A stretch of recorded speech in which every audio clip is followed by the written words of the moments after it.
Bang, ada ini tanda kedepannya akan banyak pertemuan-pertemuan lagi nih antara Pak. Ya, saya rasa pertemuan silaturahmi antar kedua tokoh bangsa atau dengan sesama tokoh bangsa itu saya pikir hal yang wajar dan harus dilakukan di masa-masa pada saat sekarang ini.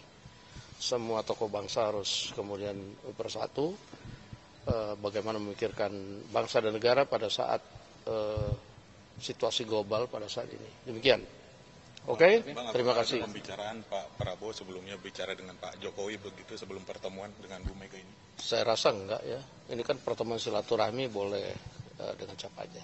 Demikian. Okay. Di pertemuan Pak Prabowo dengan Ibu Megawati sangat baik.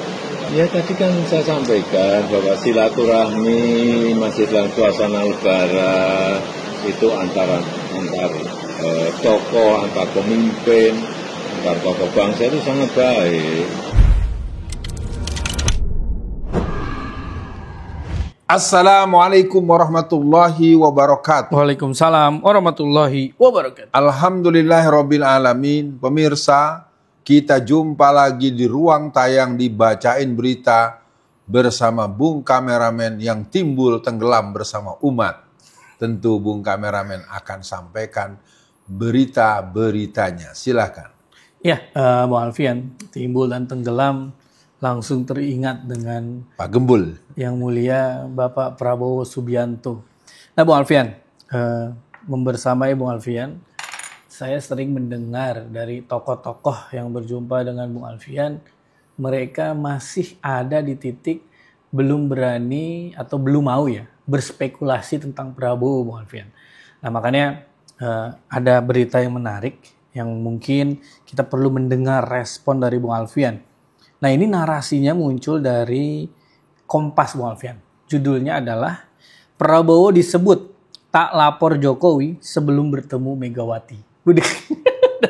Ini unik juga ya. Nah, tapi saya coba bacakan sedikit, Bung Alfian. Jadi Ketua Harian Partai Gerindra Sufmi Dasko Ahmad mengatakan Prabowo tidak melapor ke Presiden ke-7 Jokowi sebelum bertemu dengan Megawati. Dasko mengatakan Prabowo dapat bertemu dengan siapa saja untuk melakukan silaturahmi. Saya rasa enggak ya, ini kan pertemuan silaturahmi boleh dengan siapa saja. Dasko menuturkan Prabowo bertemu dengan Megawati di kediaman Mega, Jalan Tengku Umar, Jakarta, Senin kemarin dalam rangka silaturahmi Lebaran. Nah, mungkin ini kayaknya pertanyaan nakal dari ini kayaknya Walfian, jurnalis. Nanti mungkin direspon awalnya gimana Walfian? Nah, akhirnya itu penting pemirsa. Saya nyatakan bahwa beberapa waktu belakangan ini kan pertemuan ini diinginkan, ditunda, diinginkan, kirim wakil, diinginkan, nggak jadi, diinginkan, belum tentu. Akhirnya ketemu juga. Nah, ini bacaannya sangat jelas. Ketika kita punya pengetahuan bahwasannya terjadinya konfrontasi yang tajam antara merah dengan merah, maka ketika Pak Prabowo mau berdatang ke Tengku Umar, maka berarti sudah jelas bahwa ada wilayah peran-peran kebersamaan yang dibuat sedemikian rupa bahwasanya Pak Prabowo itu boleh bertemu siapa saja tanpa harus izin kepada siapa karena dia bukan bawahan dari siapa. Betul. Jadi Pak Prabowo secara posisional dia adalah imamnya Indonesia. Ya, kalau sudah jadi imamnya Indonesia, dia tidak perlu minta izin apalagi orang yang sudah nggak punya jabatan. Itu sudah jadi kepatutan yang patut gitu. Jadi nggak ada persoalan. Kalau ada yang mempersoalkan, ya patut diduga yang bersangkutan orang-orang yang menjadi loyalis daripada Mr. Mulyono itu, menurut saya begitu, atau memang memancing-mancing saja untuk terjadinya sebuah polemik politik ya. Dan dari saya nggak ada persoalan yang serius, dan selebihnya memang Pak Prabowo harus semakin lebih mandiri, tidak perlu minta izin atau apapun apa nama istilahnya. Dan pertemuan dengan Bu Megawati menurut saya harus ditindaklanjuti dari pertemuan yang sifatnya seremonial keagamaan ya, karena kan dalam rangka Idul Fitri dan kedua mereka sama-sama muslimah, dan tentu bentuk-bentuk kerja ke depannya adalah bagaimana mensikapi situasi negara ini yang membutuhkan penanganan dan pengelolaan dengan cara-cara kenegarawanan yang mesti ditempuh. Begitu Bung Kameramen. Iya, Bung Alfian, banyak yang beropini ya bahwa Bowo temui Mega, Jokowi meradang. Nah ini mungkin analisa lah ya, atau bacaan Bung Alfian. Ini dalam bentuk apa Bung Alfian? Ya terlepas ya dari ini basa-basi atau framing ketemu lebaran lah ya, maaf-maafan. Tapi kan menurut saya ini terlihat sedikit ada pembuktian. Walaupun kita nggak bisa berharap banyak ya. Sedikit pembuktian dari Prabowo, gue nggak begitu banget kok disetir sama Jokowi. Atau Bung Alfian punya pandangan lain yang mungkin Pak Prabowo, walaupun kita hanya bisa menerka ya Bung Alfian, Pak Prabowo mungkin ingin menghilangkan stigma dia disetir oleh Jokowi. Atau Bung Alfian di sesi tengah inilah ya, sebagai orang yang mengamati politik. Silakan Bung Alfian. Ya, kita masih ingat diplomasi nasi goreng. Yeah. Diplomasi nasi goreng itu kan sebenarnya hal yang menimbulkan multi tafsir, tetapi kemudian kan mempertegas bahwa Pak Prabowo memilih langkah yang sesungguhnya sangat mengecewakan pendukungnya. Yeah. Ya kan ketika beliau mencalonkan diri sebagai calon presiden dan kemudian gagal, lalu kemudian beliau bersedia menjadi Menteri Pertahanan dengan argumentasi yang kemudian bisa saja dirasionalisir argumentasinya. Kalau menurut saya itu pilihannya. Yang kedua, secara historis kan memang ada hal yang mungkin perlu dipahami bahwa ada yang suka menyebut apakah itu sebutan jurnalis atau pendapat-pendapat yang berkembang bahwa yang namanya Prabowo itu Soekarno kecil gitu kan. Itu sebagai hal yang mungkin bisa dilihat kedekatan dia dengan Megawati kan memang bukan sekarang, bukan karena lebaran hari ini. Dia merupakan kedekatan yang mengalami fluktuasi ya, dan pernah juga dikecewakan dengan adanya perjanjian batu tulis, karena dulu katanya setelah dia tidak menang bersama Megawati sebagai calon wakil presiden, Pak Prabowo-nya kan kemudian dengan catatan bahwa kedepannya dia akan diberikan tiketing untuk menjadi presiden melalui PDI Perjuangan. Ternyata kan tidak. Dan itu merupakan sebuah catatan tentang mereka berdua. Dan kalau dari saya sih sesungguhnya berharap betul bahwa khalayak luas, khalayak publik Indonesia harus berani mensikapi situasi relasi mereka berdua ini dengan kacamata yang lebih luas, yang lebih transparan, karena fenomena Anies Rashid Baswedan, fenomena Deddy Mulyadi, fenomena beberapa orang itu adalah fakta penampakan atraktif yang mungkin tidak bisa kita anggap kosong ya. Tinggal mungkin kalau dari saya, ayo seluruh masyarakat Indonesia dan para pegiat gerakan politik.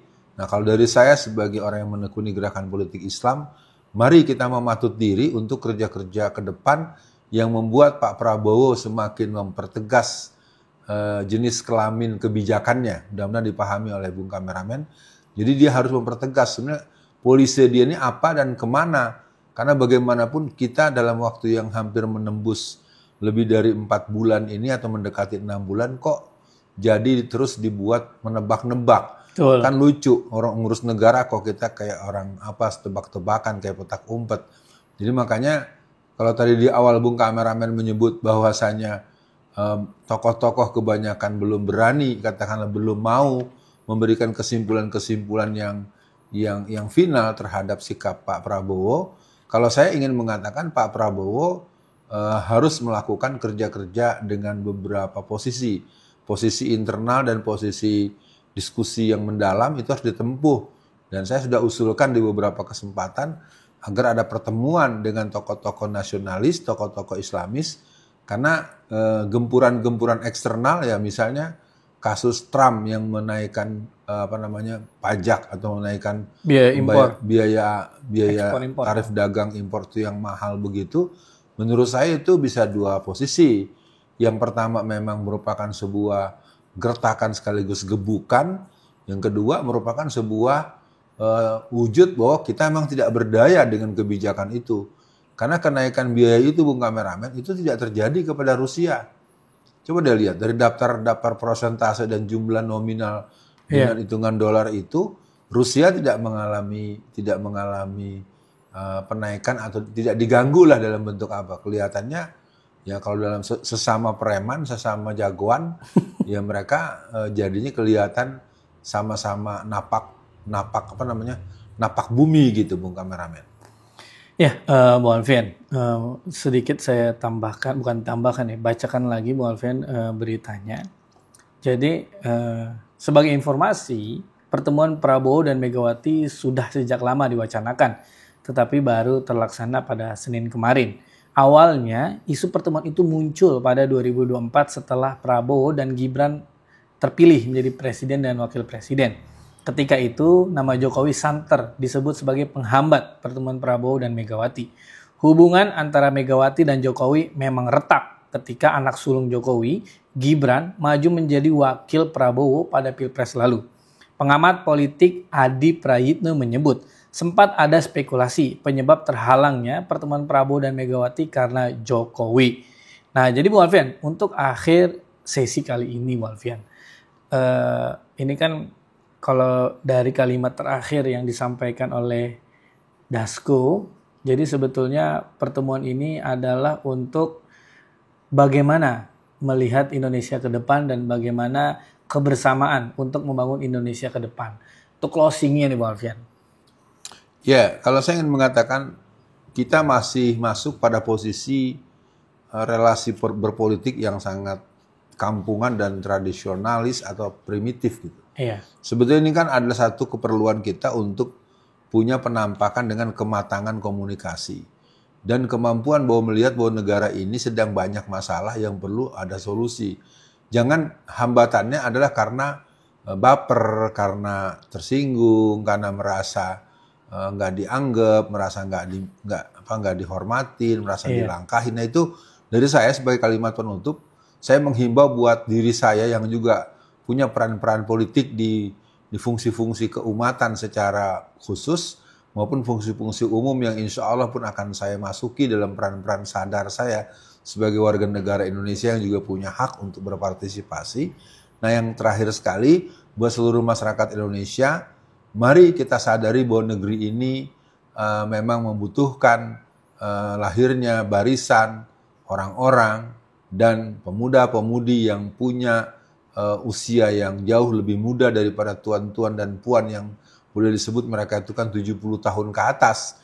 Maka generasi 50-an, 60-an ini harus juga mematut diri untuk bisa melihat bahwa negara kita berada pada posisi negara yang sedang membutuhkan penanganan dan pengawalan untuk kedaulatan Indonesia sebagai negara Indonesia yang berdaulat. Dari saya, sekian Bung Kameramen dan para pemirsa, kita akan lihat bahwa negeri ini tetap akan ada atas berkat rahmat Allah Subhanahu wa taala. Assalamualaikum warahmatullahi wabarakatuh. Waalaikumsalam warahmatullahi wabarakatuh.